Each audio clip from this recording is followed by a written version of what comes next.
Few people would expect a forgotten lamp rescued from a dusty basement to become a valuable family treasure.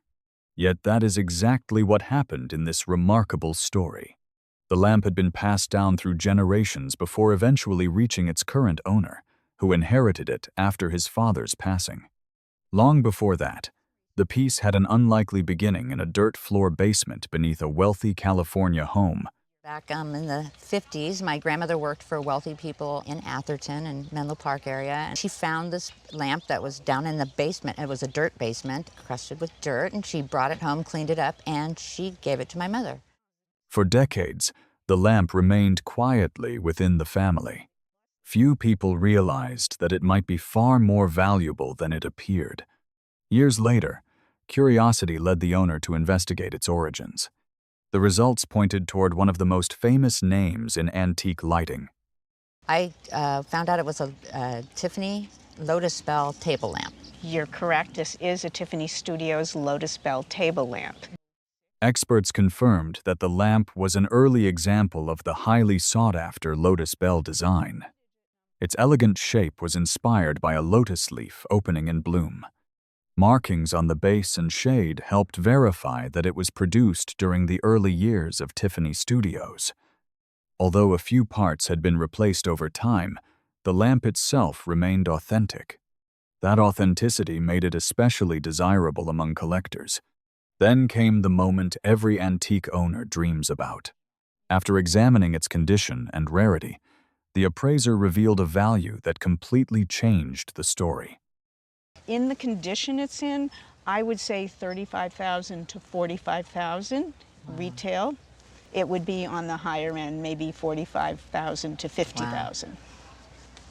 What began as a dusty basement discovery had become a remarkable hidden treasure. A simple family heirloom was now worth tens of thousands of dollars. It was a powerful reminder that some of history's greatest treasures can survive unnoticed for generations. A schoolteacher spent a large part of her paycheck on a miniature carousel she couldn't stop thinking about. For nearly a year, she kept returning to the same antique shop to admire it. When the chance to buy it finally came, she said yes. Years later, that decision would lead to an astonishing discovery. It was more than a schoolteacher's salary could afford. It was a good bid. It was $500. Really? That was about a half month's pay for my teaching at that time. That purchase would prove to be far more important than anyone expected. The model was inspired by an early amusement ride known as a Flying Jenny. Even more intriguing, it came with a documented history linking it to its original maker and his family. Decades after it was built, the handcrafted creation had found its way into an antique shop, waiting for the right buyer to recognize its charm. Unlike many miniature carousels assembled from toy parts, this example featured hand-carved and hand-painted wooden figures. Goats, deer, lions, and tigers circled beneath decorative carvings, while an eagle finial crowned the top. The piece attracted interest from two very different groups of collectors. Folk art enthusiasts admired the skilled woodworking, while carousel collectors valued it as an early representation of a classic amusement ride. That combination made the model especially desirable. So I'm going to say retail $8,000 to $12,000. Oh my, thank you, thank you. What began as a $500 gamble had become a treasured collectible worth many times its original purchase price. But remarkable discoveries don't always come from antique stores. Sometimes, they emerge from places where most people would never think to search. This collector grew up in the Boston area idolizing Larry Bird. As a child, he even stood in front of Bird's locker and asked for a pair of shoes. The answer was no. More than 30 years later, we're actually invited to go in and watch the Celtics practice a few times, and I actually got to go back to the locker room too. And as a kid, standing in front of Larry Bird's locker with a pile of shoes up to here, of course I asked him for a pair and the answer was no, but I had to wait 30 plus years to get a pair, but it was worth it. He finally got his chance. The first pair came from an auction and was identified as being worn during the 1986 NBA Finals. But simply accepting that description wasn't enough. The collector carefully studied photographs from the series and matched the wear patterns on the sneakers to specific games. His detective work didn't stop there. He later acquired another pair and spent countless hours comparing marks, scuffs, and details to historic photographs. I said, I bet I can match up these shoes. And then after going through photos, I was able to match them up to Game 4 from the 1987 NBA Finals. The research ultimately linked the shoes to some of the most memorable moments of Larry Bird's career. Experts praised the effort because matching visible wear to game photographs provides powerful evidence that collectors value highly. The timing made the shoes even more desirable. The 1,986 pair came from one of the greatest Celtics teams ever assembled and from Bird's final MVP season. Then came the moment that rewarded years of dedication. I would put a conservative auction estimate at $20,000 to $25,000 on these. I'd insure them at least $40,000. But the biggest surprise was still ahead. These, because again, he wore them in the finals. They won. It's considered one of the greatest teams. His last MVP year. These I'd put $50,000 to $75,000 on these.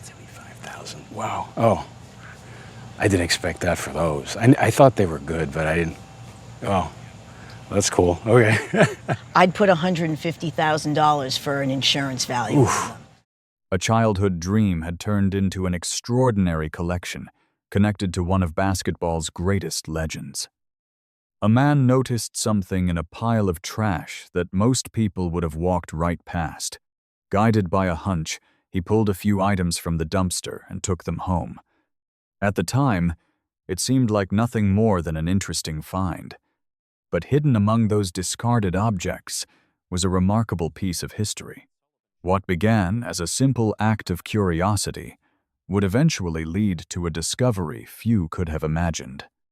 Back in 1996, I was driving down the street and saw some trash that didn't look like trash and grabbed the garbage and took it home and found all kinds of neat stuff. Among the items he rescued was a rehearsal rundown from a television broadcast that changed music history. A closer look revealed an incredible detail. I found was this rehearsal rundown from the Ed Sullivan Show. I realized that it was from February 9th, 1964, which was the Beatles' very first appearance on the show. Experts were impressed not only by the signed photograph, but also by the rare connection between the photograph and the original rehearsal sheet. Together, the two items created a compelling chain of provenance that significantly increased their appeal to collectors. Authentic Beatles autographs are highly sought after, but documents tied directly to their historic television debut are even more difficult to find. Then came the moment every treasure hunter hopes for. I see where Paul signed there, you do have a little bit of a loss of ink for a second and then maybe a restart, but again, 100% authentic. If I was going to place the two pieces up at auction, and we're assuming that it was signed that night, I would put a pre-sale auction estimate at $18,000 to $24,000 for the pair. What seemed like an ordinary collection pulled from the trash had turned out to be a remarkable piece of music history, worth some gifts are appreciated when they are received. Others reveal their true significance decades later. This remarkable piece of jewelry belonged to a couple known for their love of art, fine wine, and beautiful objects. On special occasions, they would surprise friends with carefully chosen treasures from their collection. One of those gifts was a striking bird-shaped brooch that would eventually leave everyone stunned. And on Christmases and birthdays, around their beautiful dining room table, they would come out and they'd bring a painting or a piece of silver or a piece of jewelry like this and gift it to us. For years, the brooch was admired for its beauty alone. But a closer examination revealed that it was far more than an attractive piece of jewelry. Experts identified it as the work of Pierre Sterlé, one of the most celebrated French jewelry designers of the 20th century. The bird was crafted in 1/8-carat gold with platinum accents and dozens of small diamonds. Its head was carved from ruby zoisite, a rare gemstone formed naturally under intense heat and pressure. Every detail, from the textured feathers to the graceful bamboo branch, demonstrated the artistry that made Sterlé famous. Bird motifs were among his most sought-after designs, making this example especially desirable to collectors. Then came the moment that transformed a cherished gift into a major treasure. I would put this in for $30,000. Really? I'm not done. Really? I can't believe it. That's the low, $30,000 to $50,000. I can't believe it. It's just beautiful, isn't it? What began as a simple request from a disappointed little girl eventually became one of her family's most treasured possessions. In 1965, a young girl named Jeannie missed a wedding that other members of her family attended. Among the guests was a music industry executive with a remarkable connection to the biggest band in the world. When Jeannie learned that children at the wedding had received autographed Beatles photographs, she decided to write a letter of her own. In April of '65, he sent this photo, and we always laughed because he said, "I hope this makes you happy." The story took on even greater meaning after Jeannie's passing at the age of 22. The photograph remained with her parents before eventually being passed down within the family.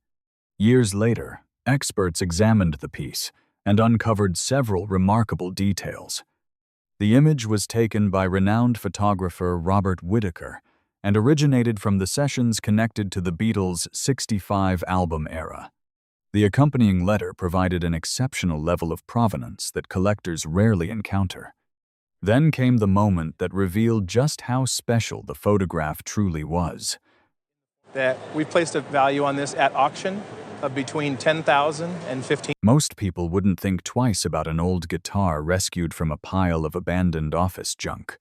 For more than 3 decades, that was exactly how this instrument was viewed. The owner discovered it while helping clear out a vacant commercial property. Buried near the back of the office was a mold-covered canvas case that looked ready for the landfill. And at the very back of this office was this canvas case that was moldy and mildewy and just nasty. I just literally tossed it away from the dumpster pile. And then later went back and saw that it was this little guitar, and I thought, oh, nice, a kid's guitar. Assuming it was nothing more than a small beginner's instrument, he took it home and threw away the deteriorated case. A fresh set of strings brought it back to life, and the guitar produced a surprisingly pleasant sound. With no reason to suspect it was special, he simply kept it for years. What he didn't realize was that the guitar had survived more than a century. Experts later identified it as a Martin 1-21, built in 1899 during the early years of serial number production. Its compact size made it appear unusual by modern standards, but at the time, it was considered a standard adult guitar. That's right.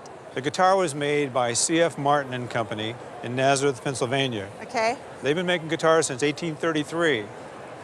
This guitar was made in 1899. Even more impressive was its condition. The original finish remained intact, and the instrument still retained its highly prized Brazilian rosewood back. Many guitars from that era have been heavily repaired or altered, but this example had survived remarkably well. The real surprise came when that neglected guitar, discarded in the back of an office, turned out to be worth far more than anyone imagined. I think this guitar in a retail environment would sell between $4,000 and $5,000. You're kidding. Not at all. For something I saved from the dumpster Well, pile. this guitar is very happy that you saved it. Some birthday gifts are memorable for a few years. Others become unforgettable pieces of sports history. When this collector turned 13, his great-uncle handed him a baseball that already carried an extraordinary signature. At the time, he had no idea the story of the ball was only beginning. My great-uncle gave me this birthday present of a baseball signed by Babe Ruth. 1961. You got Right. your 13th birthday. 1961, he had Roger Maris and Mickey Mantle had signed the ball. Wow. So here's the $50. ticket you have to the game. Right.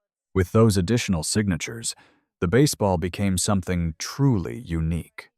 On a single ball were three of the most important names in Yankees history. Babe Ruth represented the era when the home run record was established. Mantle and Maris represented the dramatic summer when that record was under attack. Experts noted that finding all three signatures together was extraordinarily rare. The ball wasn't valuable simply because of the autographs. It captured two historic chapters of baseball history meeting in one place. That combination made it exceptionally desirable to collectors. Then came the moment that stunned its owner. At auction, I'd put it up at about $30,000 to $50,000. That much? Yes. I didn't anticipate that. And I would put insurance value on it for at least $50,000. We have two great stories here that have collided right in this baseball. Who knew what you were going to get for your 13th birthday? No, I didn't ever dreamed of this.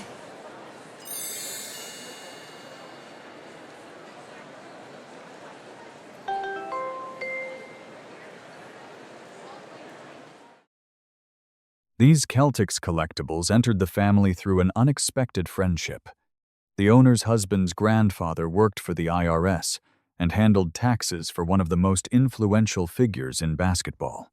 Over the years, that professional relationship grew into a genuine friendship. And he met Red Auerbach, and they became very good friends. And he used to do Red's taxes every year. And then when the first grandchild was born, which was my husband, Red had given these things to the grandfather. When the family's first grandchild was born, Red Auerbach decided to celebrate the occasion with a remarkable gift. The items included a team-signed Celtics photograph and a team-signed basketball. At first glance, they appeared to be wonderful mementos from a legendary era, but their true significance ran much deeper. Experts explained that the collectibles came from the years when the Boston Celtics were building one of the greatest dynasties in sports history. Under Auerbach's leadership, the franchise transformed into a championship powerhouse.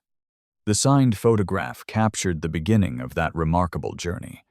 The basketball came from the following season as the team continued its rise to dominance. This photo is the birth of the Celtics dynasty, but Auerbach was really the architect of that. So this photo is 56-57. This ball was signed 57-58. The pieces also represented an important chapter in the history of professional basketball.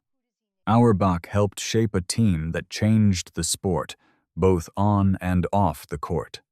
That historical importance, combined with the signatures of legendary Celtics players, made the collectibles highly desirable among sports memorabilia collectors. Then came the moment that stunned the family. I'd put each one of these at $10,000 to $15,000. No, you're kidding. Each of them separately? Oh my gosh. If I were going to insure them, I would not insure them for any less than $50,000 Wow. for the pair. That's a big surprise. You brought us in this great group of items from your dad, Randy Gumpert, who was a pitcher in his career, a 1930s Philadelphia A's jersey, a 1947 New York Yankees World Series ring, and 1958 New York Yankees cufflinks. This remarkable group of baseball memorabilia traced the journey of one player across more than 5 decades in professional baseball. Randy Gumpert began his career in an extraordinary way. At just 16 years old, he was invited to work with the Philadelphia Athletics, one of the most respected teams of the era.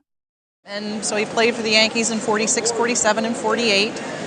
Then went to play for the Red Sox and for the White Sox, then finally for the Washington Senators. Wow. He got his start with a Philadelphia A's team that was led by Connie Mack and the Yankees. And What started as pitching-batting practice soon turned into a major league career. Over the years, he played for several teams, including the Yankees, Red Sox, White Sox, and Senators. After his playing days ended, He remained involved in baseball as a coach and scout, extending a career that lasted more than half a century. The collection preserved some of the most important milestones from that journey. Among the highlights was his early Philadelphia Athletics uniform, believed to be the very uniform he wore as a teenager. There was also a 1,947 New York Yankees World Series ring, earned during the most successful period of his playing career. Completing the group were Yankees championship cufflinks from 1958, representing another chapter in the dynasty he later helped support as a coach and scout. Experts noted that artifacts connected to a player's complete career are rarely preserved together. The uniform was especially significant because examples from the athletics of that era are extremely difficult to find. Then came the moment that surprised the family. It's very hard to find a Philadelphia A's uniform from that period of time. So for insurance, it's $15,000 easily. Wow. The cufflinks from 1958, they're great. These would be insured for about $10,000, okay? Okay. Now the ring is the most special of all. This I would put an insurance value on of $50,000. Oh my goodness. Thank you. So the total here would be $75,000. Perhaps the most surprising part of the story is that some of these treasured uniforms were once used as Halloween costumes by the family. At the time, they were simply Dad's old baseball clothes. Decades later, they would be recognized as rare artifacts from one of baseball's most storied eras, helping turn a family collection into a $75,000 piece of sports history. Sometimes the most valuable discoveries are hidden in places no one would think to look. In this case, the treasure was tucked inside an old family Bible for decades. Before her passing, the owner's mother offered one simple piece of advice. Carefully go through everything she left behind. That advice led to an unexpected discovery. Folded inside the Bible was a fragile sheet of paper that looked more decorative than valuable. The family thought it was beautiful and decided to preserve it in a frame. He pulled out an old Bible and he found this. It was folded up very small. It was like an onion skin type paper. We thought it was pretty, so we had it framed. And my husband really likes old maps anyway. What they didn't realize was that the document was one of the most unusual maps of the United States ever created. Produced in 1833 by Joseph Churchman, it transformed the outline of the young nation into the shape of a soaring eagle. The map was originally designed as an educational tool to help students better remember the geography of the United States. Its appeal went far beyond education. The map captured a version of America that would soon disappear as the country's borders changed. Because of its rarity, historical significance, and instantly recognizable design, collectors have long considered it one of the most desirable American maps ever published. The owners believed the piece might be worth a modest amount. Then came the surprise. We looked a little bit online and we thought maybe around $1,500, I don't know. It's actually worth quite a bit more than that. So a retail value now, fairly aggressive but fair, would be about $25,000. Wow. That's surprising, for sure. I had no idea, really. What had been quietly preserved inside a family Bible for generations turned out to be a rare and highly sought-after piece of American history. At an antiques show in San Francisco, the owner came across an unusual carved object in a dealer's booth. Its three-dimensional carving gave it a strange and distinctive look, but it was not something he had been actively searching for. I really knew nothing about it. I don't really collect folk art, but it just spoke to me. We negotiated a price and I bought it. He paid somewhere between $500 and $800, a fairly large amount for something he had never planned to buy. The piece has American folk art roots and likely dates from the Victorian period, around 1890, though the exact location of manufacture in the United States is unclear. American folk art often comes from self-taught makers, where imagination and handwork matter just as much as formal training. That helps explain why this object feels so personal, with its flowers, vines, knickers, and tiny dog carved into the figure. The figure is seated, giving it a regal presence, and a small eye hook on top suggests it was used as a hanging decoration, possibly above a bed. The appraiser believed it may have been part of Tony Duquette's collection, an American design icon known for bold theatrical interiors and film-inspired decorative work. What made the piece especially remarkable was the way it had been crafted and finished. Although carved from wood, it had been carefully painted and polished to such a fine degree that it created a visual illusion, giving the impression of being carved from marble. Piece. We bantered it about actually at the folk art table. I think we're up to the $5,000 to $7,000 range would be a good auction estimate on this piece. Pretty good for liking a decorative object. That instinctive, impulsive purchase turned out to be worth far more than he expected. A casual suggestion from Dean Smith left this guest with a basketball he barely touched for decades. The guest had spent 32 years as a college basketball referee, working conferences like the ACC, Big East, Big 12, Southern Conference, and SEC. Through that world, he knew North Carolina coach Dean Smith. Each year, his school held a fundraiser, and coaches would donate sports memorabilia. For the 1982 championship basketball, Dean Smith suggested something simple. Why don't you get one and keep it for yourself? The owner took his advice. The ball had been signed by the entire 1982 University of North Carolina championship team, the squad that finally delivered Dean Smith his first national title after more than 20 years as head coach. The championship game itself had become the stuff of basketball legend. North Carolina faced Georgetown in a dramatic back-and-forth contest featuring 15 lead changes. With only 17 seconds remaining, a freshman stepped forward and hit the game-winning shot. That freshman was Michael Jordan. The ball also carried the signatures of future Hall of Famers James Worthy and Sam Perkins. After spending decades protected from light, handling, and wear, the signatures remained remarkably well preserved. Well, we've kept it in the case. I don't think I've had that in my hands, maybe once. This basketball that you have is spectacular in that it looks like you just got it yesterday. Combined with its direct connection to Dean Smith and the 1982 championship season, the basketball turned out to be worth far more than a typical piece of sports memorabilia. Value-wise, because of the condition and because of the provenance, I would put an insurance value of this of $10,000. My wife just about fainted over there on the side. After all, not many fundraising giveaways come with the signature of Michael Jordan before he became Michael Jordan. The guest spotted the scrapbook sitting on a shelf in a basement during an auction. Covered in dust and largely overlooked, it looked interesting enough to take a chance on.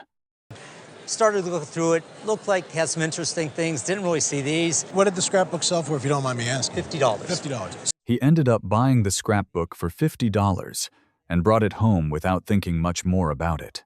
What he didn't realize was that the real value wasn't the album itself. It was hidden inside its pages. At first glance, they looked like nothing more than old pieces of paper. But one of them carried a far greater significance. It came from Game 7 of the 1920 World Series between the Cleveland Indians and the Brooklyn Robins, the decisive game that secured Cleveland's first championship. Game 6 is a good one, but Game 7 is very important because it is that clinching game. Items tied to championship clinching moments are among the most sought after in sports collecting, especially from baseball's early era, where survival rates are extremely low.